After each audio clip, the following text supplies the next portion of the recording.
भुवन भास्कर जोशी जी, अखिलेश भैया के पास के दीदी का फोन आया, कैसा चल रहा है मामला? क्योंकि बड़ी होप है, दीदी अगर इंडी गठबंधन में अपना किला बचाए रखती हैं तो फिर अखिलेश जी को भी उम्मीदें बढ़ेंगी, औरों को भी उम्मीदें बढ़ेंगी और उम्मीद के सहारे ही कुछ हो पाएगा 29 में, नहीं तो नहीं। पिनाक जी, पूरा देश इस चुनाव को देख पा रहा है और इसलिए देख पा रहा है कि जो लोग नारी वंदन की बड़ी बड़ी बातें कर रहे थे, एक नारी को हराने के लिए एजेंसी से लेकर चुनाव आयोग तक भारतीय जनता पार्टी के मुख्यमंत्री, कैबिनेट मंत्री, एमएलए, एमपी पूरे एक नारी को हराने के लिए एकत्र हुए हैं। एक संयुक्त रूप से लड़ने की कोशिश करी जा रही है। लेकिन मैं कहना चाहता हूं, जो बंगाल की जो दीदी है, जिसकी वजह से आज हम देख पाते हैं कि कितनी सारी सांसदें, हमारी महिलाएं, हमारी बहनें, हमारी बेटियां आज संसद में माननीय ममता जी के नेतृत्व में संसद में गरजने का काम कर रही है। शेरनिया बंगाल की ये देख पाते हैं कि विधानसभा में गरजने का काम कर रही है, कितने टिकट देने का वो काम कर रही है। और ये भारतीय जनता पार्टी बताए नारी वंदन की बातें सूखी सूखी करने से होगा या बंगाल में उनको कितना टिकट देने का आपने काम करा है? निश्चित तौर पे मैं आपसे कहना चाहता हूं, एक नारी सब पर भारी और उनका नाम है आदरणीय ममता जी।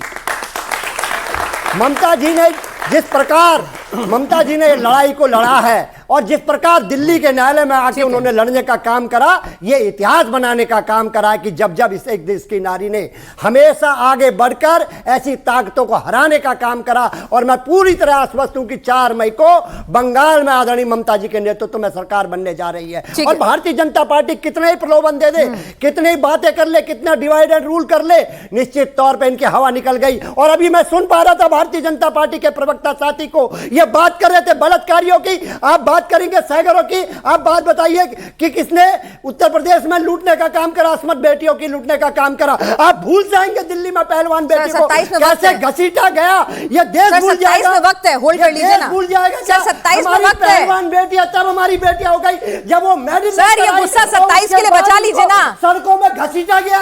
अरे भुवन भास्कर जोशी जी, ये गुस्सा 27 के लिए बचा लीजिए, बचा लीजिए गुस्सा के साथ खड़ा हो गया देश, क्योंकि नारी सम्मान को, अरे जनता की मेमोरी बड़ी जल्दी खराब चलिए, देश समझ गया है। बहुत शानदार, देश समझ गया है भाई, ठीक है, देश समझ गया है। यहाँ पर सत्यप्रकाश मिश्रा जी, क्या दीदी जन इनकी एक बात में दम है कि भाई सबसे ज्यादा रिप्रेजेंटेशन अगर हम बोले सदन के अंदर तो टीएमसी महिलाओं के साथ खड़ी हुई दिखती है। महिला काडर भी दीदी के पीछे पीछे जब वो रैलियां रोड शो करती हैं बड़ी तादाद में नजर आता है, चाहे वो प्रवक्ताओं की शक्ल में हो, नेताओं की शक्ल में हो, प्रेजेंटेशन की शक्ल में हो। और दीदी ने महिलाओं को दिया भी बहुत कुछ है। क्या दिया है? जो तमाम उनकी जो योजनाएं हैं, जो आप देते हैं लाडली बहना में, जो आप देते हैं मामा बन के, जो मतलब आपके सहयोगी दलों की पार्टियां देती है, वही सब दिया है। पैसा दिया है, योजनाएं दी हैं, क्या नहीं दिया है? हमने जो दिया है, आपके यहाँ प्रो इनकम्बेंसी, उनके एंटी इनकम्बेंसी, हमने जो दिया है देश में किसी ने नहीं दिया है। अच्छा, क्या दिया है? हमने 35 मुख्यमंत्री को, ये बकबक मत करो, देश का पहला राज्य बिहार है जहां 29% महिलाएं पुलिस में नौकरी कर रही हैं। Very good. और उससे ज्यादा कहीं नहीं है इस देश में। देश का पहला राज्य बिहार है जहां 33% आरक्षण उच्च शिक्षा में महिलाओं को है। देश में पहला राज्य बिहार बना जिसने 50% आरक्षण महिलाओं को पंचायत में दिया। तो हमने जो दिया है वो देश में किसी ने नहीं दिया है। देश में पहला राज्य बना जिसने हर घर नल का जल पहुंचाया, हर घर बिजली पहुंचाई, हर गांव के हर घर में। मैं बता रहा हूं कि ये नहीं चलेगा। मैडम प्लीज, अपना वाला गणित तो आपने मुझे पढ़ा दिया, इनके वाला भी सुन लीजिए ना। बंगाल पे आ रहे हैं। उस राज्य का विकास दर कितना है मालूम है आपको? जो एक ऐतिहासिक राज्य था जहां सुभाष चंद्र बोस, रविंद्रनाथ टैगोर, बंकिम जैसे लोग हुए, एक से एक वैज्ञानिक हुए, पीसी महालोबिस जैसे लोग हुए, उस राज्य का विकास दर मालूम है आज किसी को?